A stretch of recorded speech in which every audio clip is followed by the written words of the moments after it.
Technology for Healthcare Services, Tourism and ESDM. So I would like to invite Mr. Rakesh Kapoor, Additional Secretary, Govt of Himachal Pradesh, for chairing the session. Then Dr. R.P. Bhatt, Director General, Department of Medical Health, Govt of Uttarakhand. Mr. Deepak Sharma, Additional Director, DeitY, Govt of India. And then A. Vijayalakshmi, General Manager, IT Arogyasri Healthcare Trust, Govt of Telangana, to be on the dais.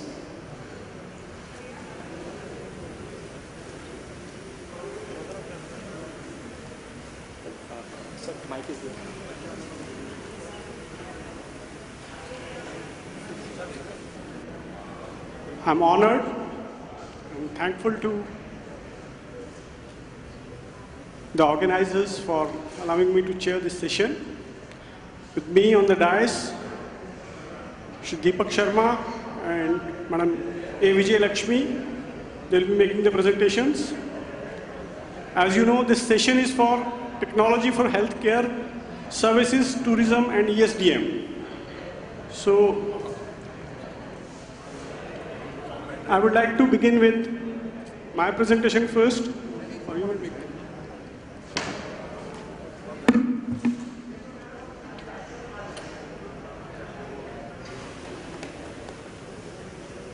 हो गई है पीर पर्वत सी पिघलनी चाहिए, इस हिमालय से कोई गंगा निकलनी चाहिए।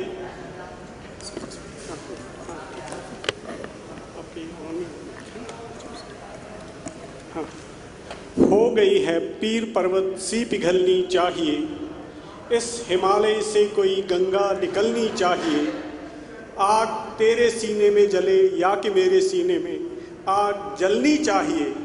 हंगामा खड़ा करना मेरी फितरत नहीं, अपनी आदत है, तस्वीर बदलनी चाहिए।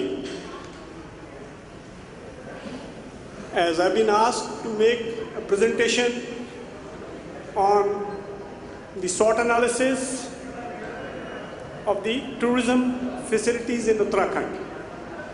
In fact, this present SWOT analysis relates to my work on the similar project in Himachal Pradesh, which I did in 2003. And since Uttarakhand and Himachal share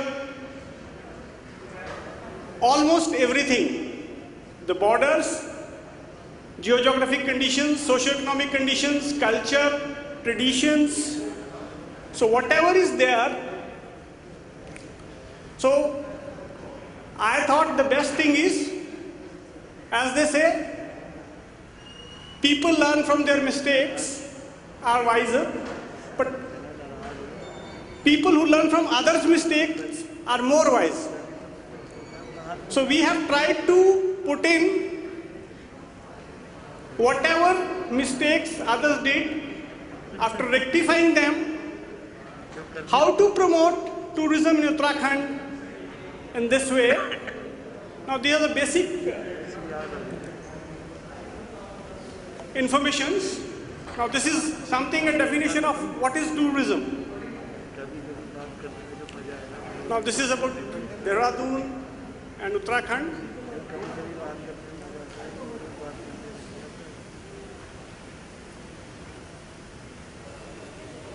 Now these are the various zones which have been formulated in Dehradun, Uttarakhand, with respect to the tourism point of view.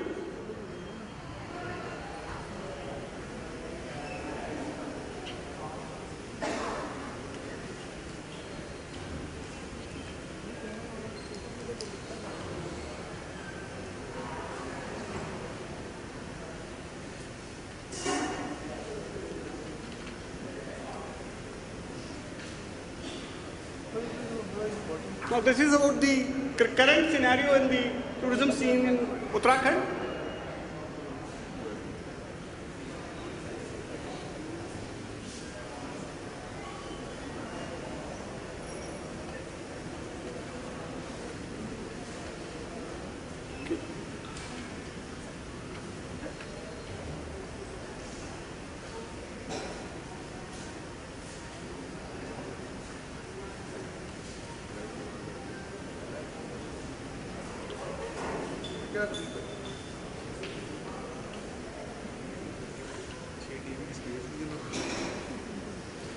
Since almost all of you are aware of basic problems of tourism in Uttarakhand, the basic scenario here, I would like to share how two projects of Himachal Pradesh, which we started in 2003 to 2007, changed the tourism activity and tourism earnings in Himachal Pradesh. They need to be replicated if we have to develop a sustainable tourism model for Uttarakhand.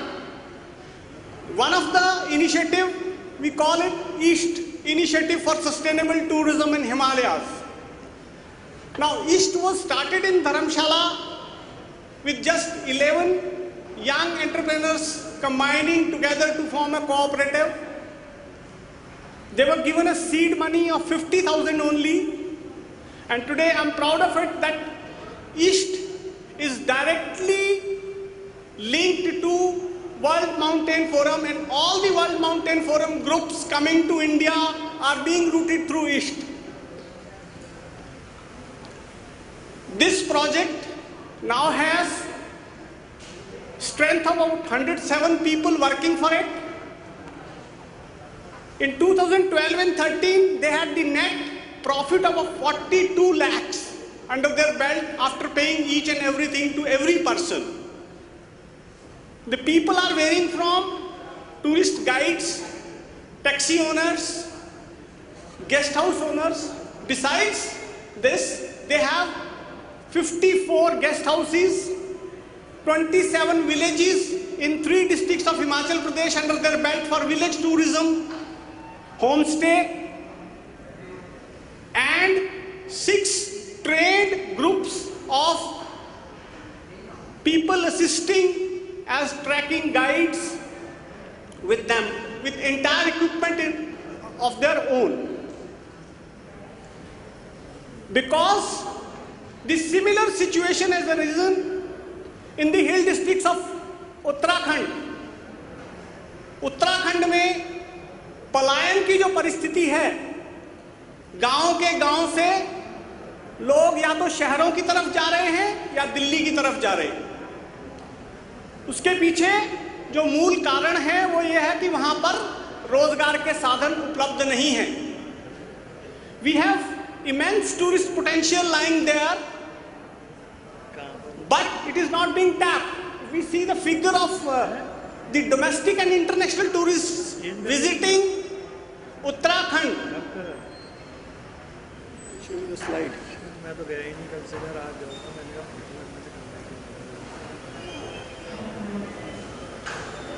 ना मेरी बात ही नहीं,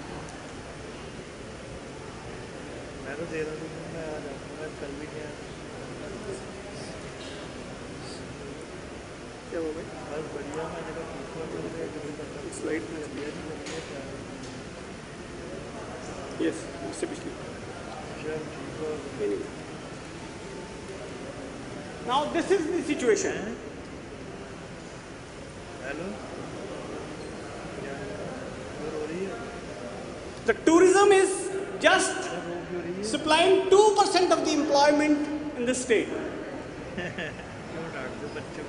So we need to have rethinking in terms of the tourism. So the model which we developed with the people staying in their villages, allowing for 3 to 6 months part of their house as a guest house for tourists. But in that area, the infrastructure development, IT services, internet connectivity, they are the 3 major regions where the government intervention is sought. With the help of the government improving these things, people are earning, and now homestay tourism is one of the major earner of bread for people in Himachal Pradesh, and it's a revenue generation also.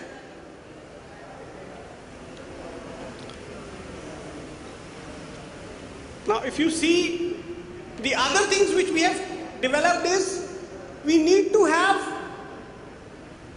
project in which every tourist entering Uttarakhand should be documented, registered at different places, so that the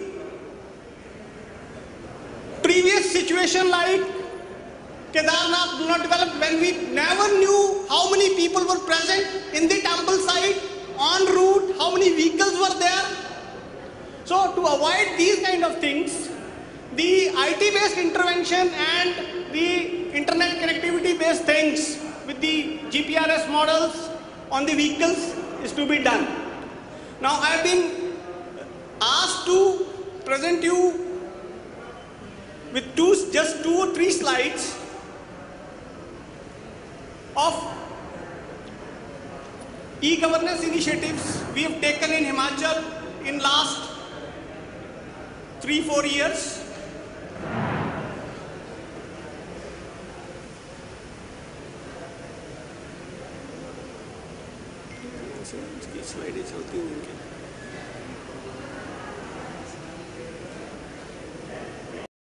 So the government of Himachal Pradesh, for its various initiatives in last 7 years, have won 13 Prime Minister Award for different projects. We are completing the digitized revenue map project by 30th of June. It will be released in 31st of July for public purpose. Then we have the e-Samadhan or the RPG mechanism, redressal of public grievance, in which RPG as well as PSG services have been intertwined. The latest one is Himachal Pradesh Vidhan Sabha is the first Vidhan Sabha in the country which has gone paperless. Every business is to be transacted through the online mode, electronically. So these are few initiatives which our government has taken, and we are hopeful that as a neighboring state, we will be able to share these things with Uttarakhand and benefit the people of this region alike. आखिर में मैं सिर्फ इतना ही कहना चाहता हूँ, बदलियां न जाने किस दयार में हैं, लोग पानी के इंतजार में हैं, सूखने लगी हैं अब तो दीवारें, सिर्फ चटकने के इंतजार में हैं, तुम मसीहे की सफ पे बैठे हो, हम दवाओं के इश्तहार में हैं, अगली पीढ़ी को जो बचाएगी हम शहीदों की उस कतार में हैं. Thank you very much.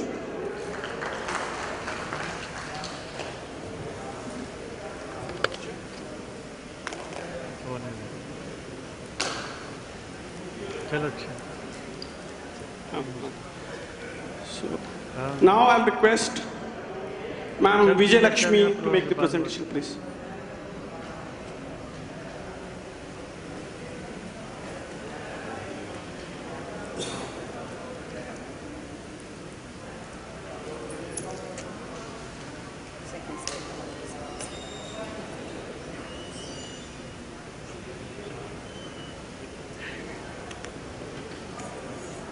Respected dignitaries on the dais, the Secretary IT Uttarakhand and the organizers, thank you for giving me an opportunity of presenting the healthcare sector that we have implemented IT application in the Arogyasri. Arogyasri is a scheme initially intended for the below poverty line people in the erstwhile Andhra Pradesh, where the white ration card holder people were being treated. The scheme was on an insurance mode where 2 lakhs per family per year has been covered. Subsequently, we brought our state employees, pensioners and their dependents a scheme called Employee Health Scheme from December 2013 onwards. Since there was a success in implementing the Arogyasri scheme, the implementation of Employee Health Scheme was also entrusted to our trust. So here in Government of Telangana, the people need not pay any contribution. It's totally free of cost. It is a cashless treatment, and we have chronic OP also, where we distribute drugs for 25 identified diseases and there is an annual health checkup to the employees who crossed the age of 40 years. Earlier it was 3 times in service between 40 till the retirement. Now it is every year for the employees. Now when we look at the process flow, because due to passage of time I am shifting to the process flow. We had initially used to keep certain health camps, or we have different source of patients coming to the network hospital, where it could be health camp, where it could, or a PHC, or directly they can go to the network hospital for a treatment. We have a CMCO office where below poverty line people, if they are not having any white ration card, they will be given a letter for treatment. Then we have a call center 104, or through 108 ambulance they can be brought to the network hospitals. Once they have been brought to the hospital, there is a kiosk in the hospital where our staff, Arogya Mitras, are available round the clock in the network hospitals. They will be registering the patients and they will send for the pre-auth. Wherever they need a emergency treatment, in case if we skip on to the right side, in case of emergency treatment we have a telephonic approval that can be taken by the network hospital and treat the patient. They have 72 hours of time in converting the case to the regular IP. Otherwise, they have to raise a pre-auth. Our panel doctors and the trust doctors will examine the case, and we have an SLA of 12 hours in clearing the case.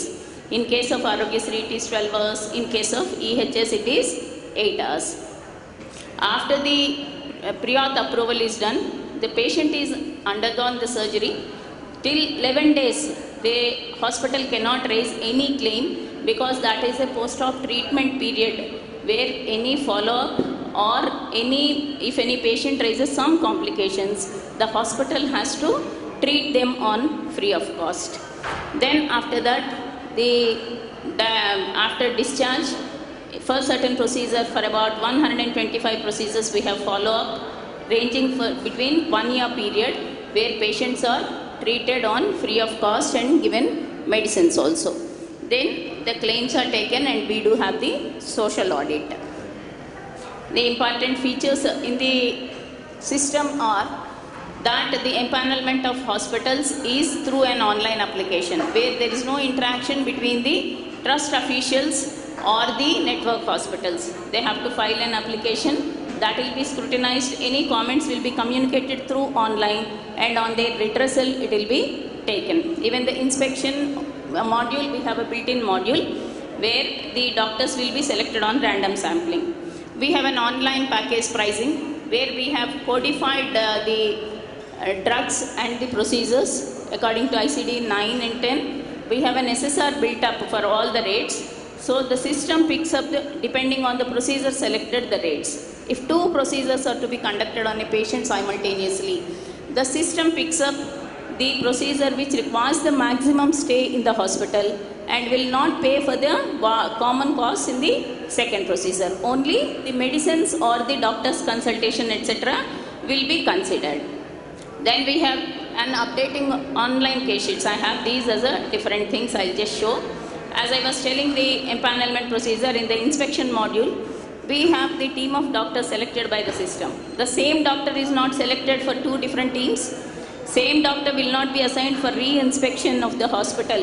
If the EDC feels that there is a re-inspection, then inspection reports also to be submitted by the doctors online. Then when I said online application form, this is available on our portal. They can download, and there is a form they can fill up in the Excel and also subsequently upload onto the system. When I said online pricing, we have adopted ICD 9 and ICD 10 therapies, standard schedule of rates as I was mentioning. Then we are constantly updating, because we have implemented this from last 2 years. So we are trying to update this module on a real-time basis. We have built up a scientific model in the system.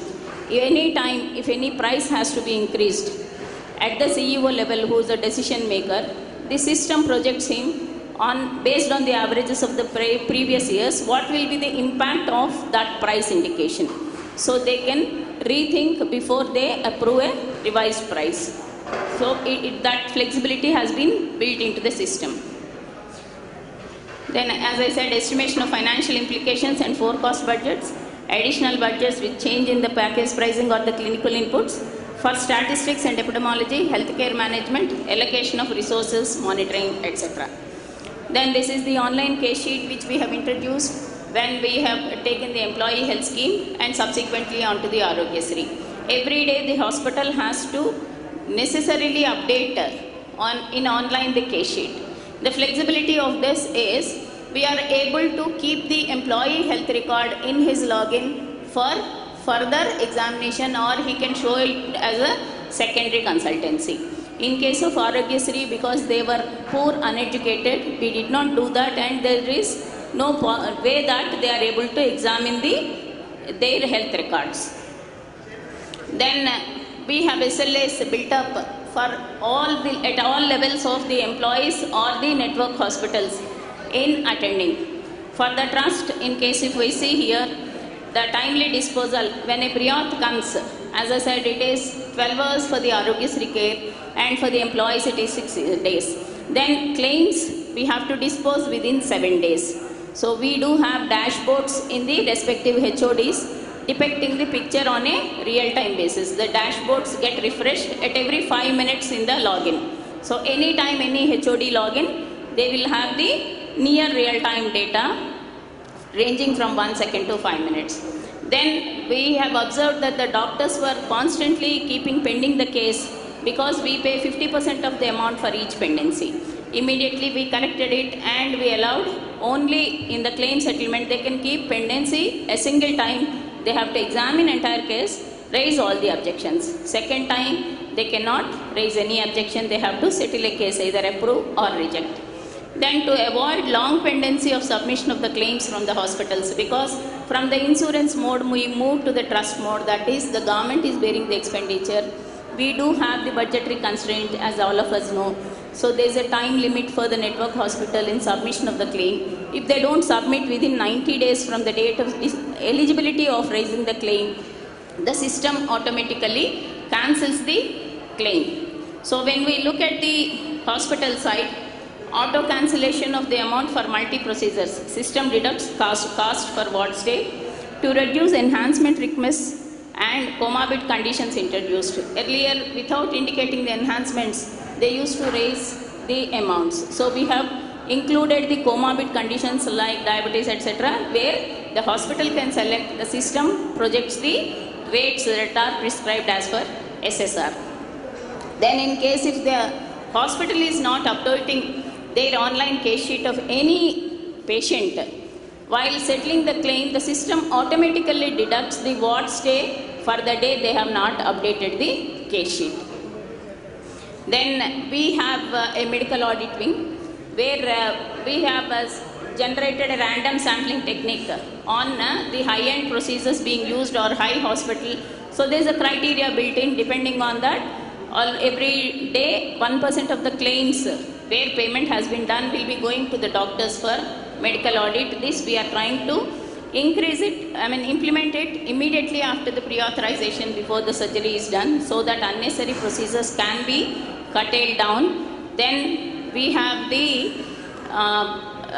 our outside third-party audit also to be introduced. These are under process.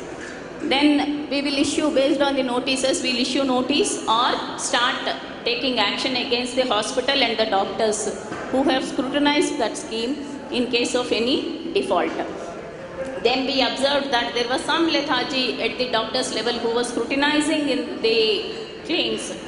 Then we have immediately introduced the service level approvals. So system will not show approve button till a particular time of case need to be examined is over.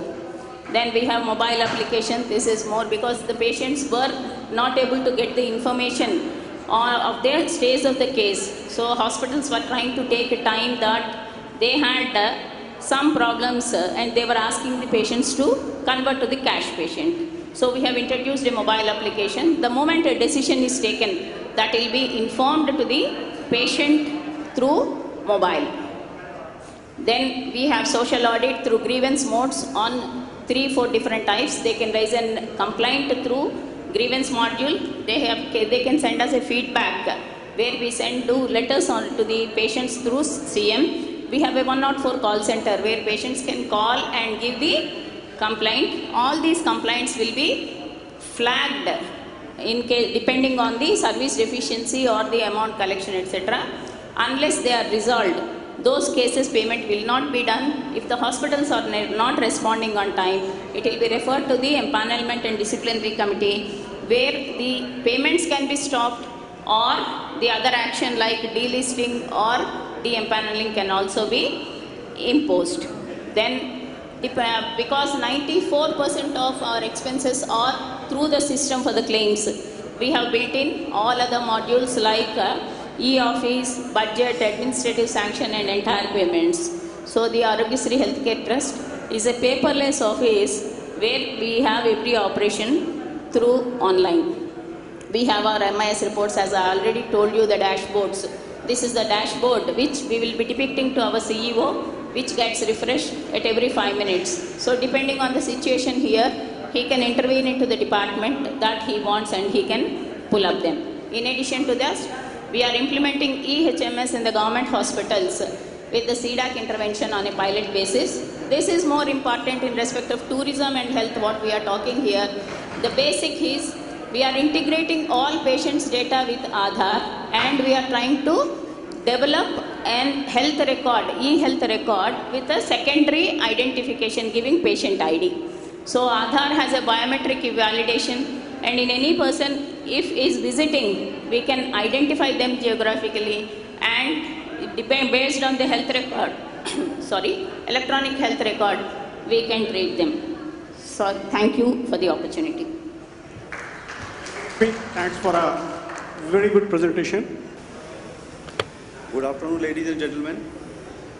अभी पिछले मेरे से पहले काफ़ी speakers ने अपने IT experience के बारे में शेयर किया। उसमें दो बातें सामने आई। पहली सिक्योरिटी, दूसरी जो हमारे पढ़े लिखे युवा हैं उनका प्लान बड़े शहरों की तरफ। तो keeping these two things in mind, we have decided, as we know, we are already good in software development, and we have done extremely good throughout the world, and globally our software development is accepted. So we have decided to enter in manufacturing of electronics goods.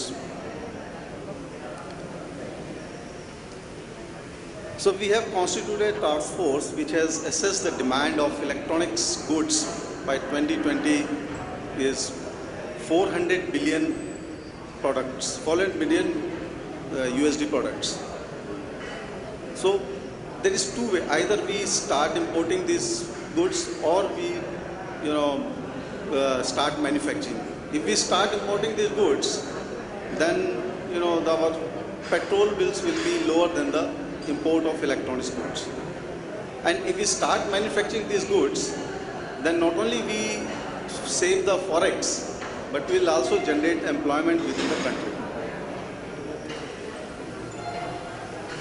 So these are the major 20 products which contribute this magic figure of $400 billion.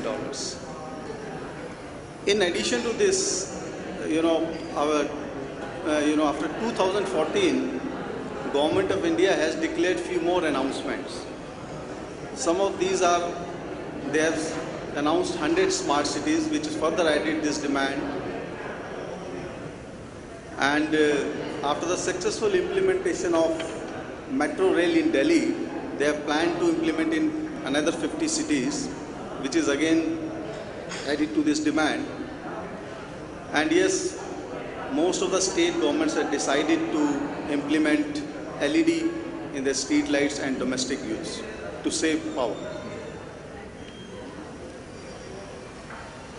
And yes, of course, medical, we are amongst the top 20 countries who has demand of medical devices, and 4th largest in Asia after Japan, China and Korea.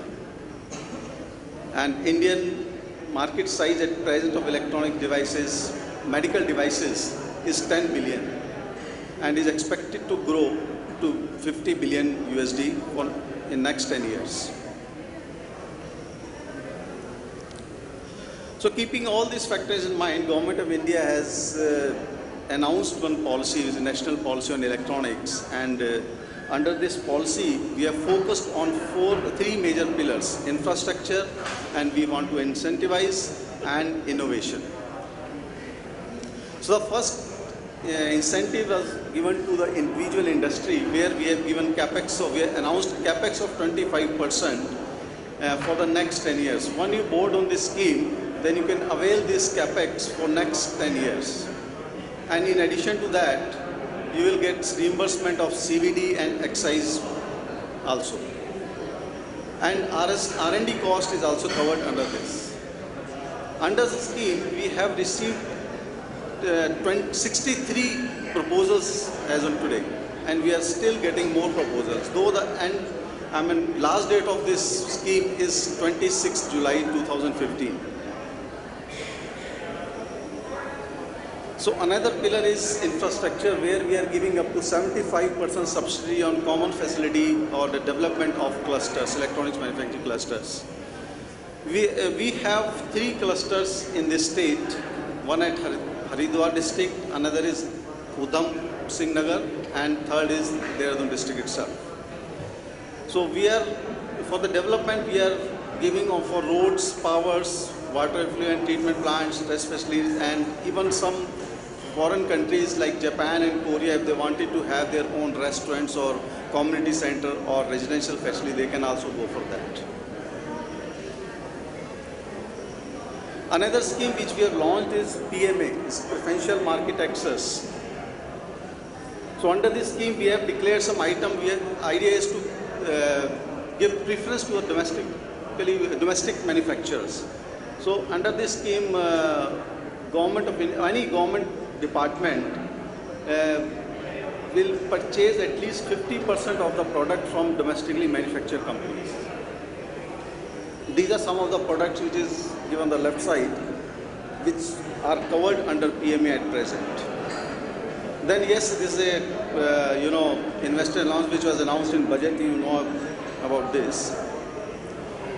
Then we are giving, if anybody wants to export their products, then we are giving 2% duty drawback under this scheme. So yes, we are coming with 2 fabs also, one at New Delhi and another is in Gujarat.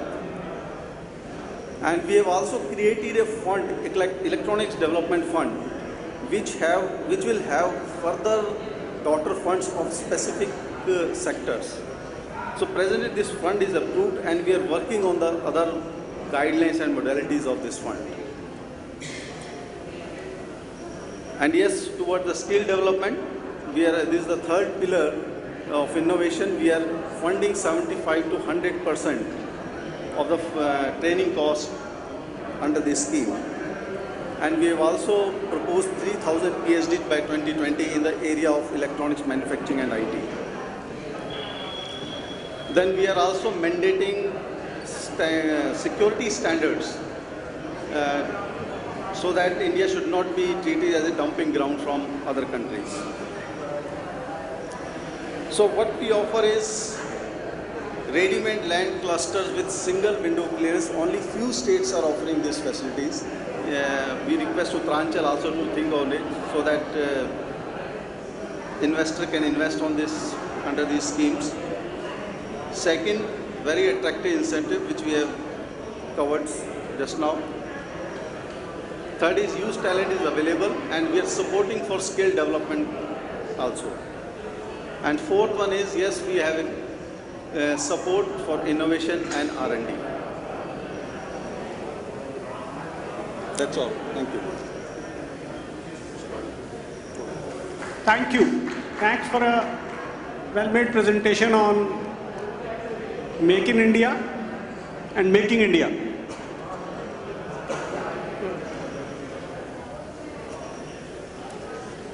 Is there any question from the audience, please? On any of the presentation?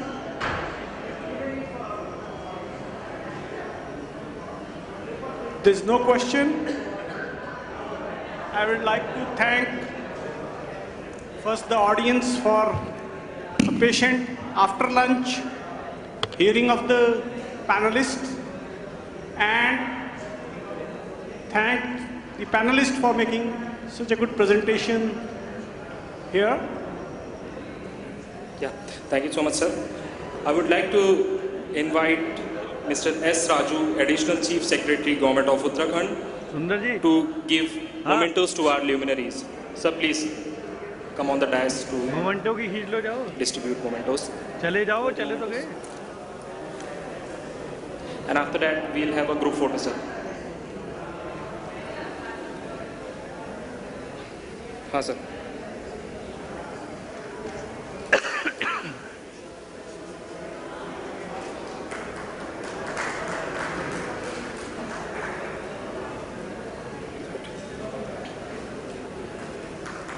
Deepak Sharma sir, Additional Director DeitY Government of India.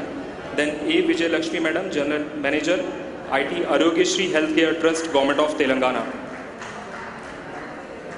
Sir, can we have a group photograph, please? Yes, sir.